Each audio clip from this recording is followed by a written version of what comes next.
बच्चों आज हम क्लास 8 एक्सरसाइज 9.3 का क्वेश्चन नंबर 5 करेंगे। इसमें कह रहे हैं find the height of the cylinder. Cylinder की हाइट निकालनी है। हुज वॉल्यूम इज, जिसका वॉल्यूम दिया हुआ है हमें सिलेंडर का, ठीक है, 1.54 metre cube and diameter of the base is 140 centimetre. ठीक है, 1.54 बोलेंगे वैसे इसे, क्योंकि डेसिमल के बाद 54 नहीं बोलते हैं। ठीक है, अब वॉल्यूम ऑफ द सिलेंडर हमें जो गिवन है पहले वही लिख रही हूँ मैं। वॉल्यूम ऑफ सिलेंडर गिवन है 1.54 मीटर क्यूब और डायमीटर गिवन है हमें 140। ठीक है, पहले मैंने वही लिख लिया। उसके बाद हमें हाइट निकालनी है, सिलेंडर की हाइट कितनी है।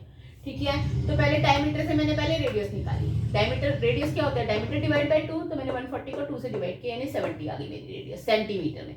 अब यहाँ पे ध्यान देने वाली चीज क्या है, ये तो है वॉल्यूम जो है वो हमारा मीटर क्यूब में दिया हुआ है और रेडियस है हमारी सेंटीमीटर में। दोनों की यूनिट जो है वो डिफरेंट है, तो पहले हमें यूनिट सेम करनी पड़ेगी अगर हम फॉर्मूला में पुट भी करेंगे उससे पहले। तो मैंने क्या किया, रेडियस की यूनिट कर ली।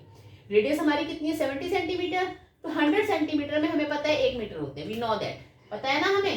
100 सेंटीमीटर में 1 मीटर में 100 सेंटीमीटर, तो 70 में कितने होंगे, 70 डिवाइड बाय 100, एक से भी कम होगा ना, तो 7/10 आ गया। 0 से 0 कट गई एक, तो यानी 70 सेंटीमीटर में 7/10 मीटर आ गया। तो रेडियस मेरी है 7/10 मीटर। ठीक है, अब मैं वॉल्यूम ऑफ सिलेंडर का फॉर्मूला लिख लेती हूँ। क्या होता है, pi R square H. Volume of cylinder मुझे गिवन है, कितना गिवन है, 1.54 सॉरी, और पाई की मैंने वैल्यू पुट की 22/7, आर की वैल्यू 7/10 है मैंने पुट की, एच की वैल्यू हमें निकालनी है, हाइट ऑफ द सिलेंडर हमें निकालना है।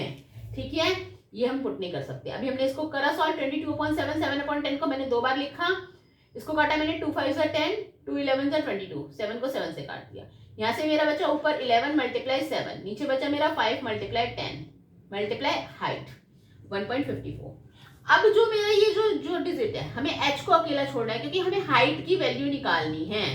हाइट की वैल्यू निकालनी है तो हाइट को हम एक तरफ अकेला छोड़ देंगे, इस साइड। ठीक है, तो इसको हम उधर लेके जाएंगे। जो हमारा नीचे डिवाइड में है वो हमारा ऊपर जाके मल्टीप्लाई में हो जाएगा, और जो हमारा ऊपर है मतलब रेसिप्रोकल हो जाएगा, ये फ्रैक्शन जो है रेसिप्रोकल हो जाएगी, नीचे वाला ऊपर वाला नीचे, नीचे वाला ऊपर। ठीक है, तो यानी 1.54 के मल्टीप्लाई आ गया 5 मल्टीप्लाई 10 और 11 और 7 नीचे आ गया। ठीक है, तो उसके बाद आप सॉल्व कर लीजिए, कैलकुलेशन कर लीजिए। मैंने पहले 11 से काटा, 11 1 11, डेसिमल के बाद वाला डिजिट यूज हो रहा है 51.5 में से 11 ले रही हूं मैं, तो डेसिमल यहीं आ गया। 11 1 11, 5 में से बन गया 4, तो 44, 11 4 44। ठीक है, फिर मैंने इसी सेम नंबर को 7 से काटा, 7 के टेबल में 14 भी आता है ना, 7 2 14। अब आप ऐसे मत देखिए, डेसिमल के बाद 2 डिजिट है तो इसमें भी 2 ही डिजिट रखने हैं आपको डेसिमल के बाद, तो 0 2 लगा दिया, आगे 0 लगा दिया, डेसिमल के बाद 0.02 आया इसको काट के। ठीक है, नहीं तो आप हटा के भी कर सकते हैं, कैलकुलेशन करने का सबका अपना अपना तरीका होता है। डेसिमल हटा के नीचे 100 लगा के भी आप कैलकुलेट कर सकते हैं। ठीक है, 5 10 50, 0.02। अब 50 को 2 से मल्टीप्लाई करेंगे तो हमारा 100 आएगा। ठीक है, लेकिन हमें क्या करना है, डेसिमल के बाद कितने डिजिट होने चाहिए, 2, तो लास्ट के 2 जीरो के यहाँ पे बीच में डेसिमल के, यानी 1.00। तो हाइट हमारी कितनी आ गई, 1 यानी डेसिमल के बाद 0 की कोई वैल्यू नहीं है, तो हाइट हमारी 1 आ गई।